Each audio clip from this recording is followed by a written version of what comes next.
بسم الله الرحمن الرحيم.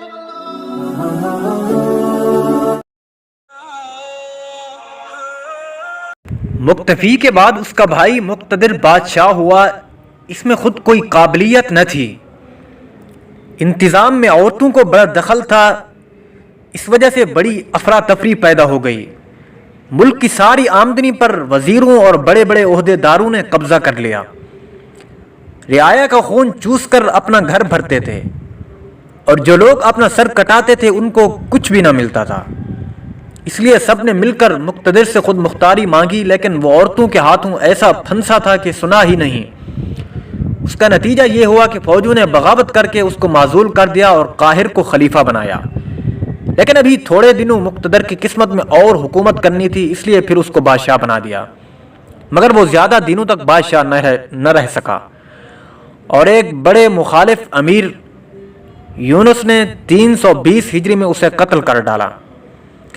اس کے زمانہ میں کرامتہ نامی فتنہ اتنا عروج پر تھا کہ یہ لوگ بحرین سے ہوتے ہوئے بصرہ، کوفہ، انبار، رحبہ کے علاوہ کئی بڑے شہروں پر دھاوا بولا، اور پھر ان کی ہمتیں اتنی بڑھی کہ حج کے زمانہ میں مکہ مکرمہ تک پہنچ گئے، اور حاجیوں سے لوٹ مار شروع کر دی، اور انہیں مار مار کر ان کی لاشیں زمزم کے کنویں میں ڈال دیں۔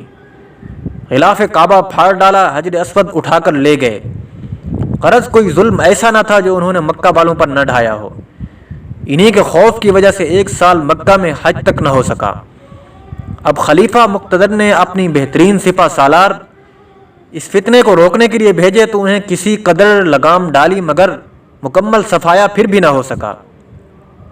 ابھی یہ مسئلہ حل بھی نہ ہوا تھا کہ رومیوں نے بھی ہاتھ پیر نکالنے شروع کر دیے۔ مسلمان بستیوں پر حملے کرتے اور قتل و غارت گری کرتے، لیکن جوں توں کسی طرح انہیں بڑی مشکلوں سے روکا گیا۔ اسی کے زمانہ میں افریقہ میں ریاست اغالبہ کا خاتمہ ہوا، مگر اسی کے ساتھ وہاں ریاست عبیدیہ بن گئی، جو پہلی ریاست سے بھی زیادہ خطرناک تھی۔ یوں مقتدر نے کوئی 25 برس تک حکومت کی۔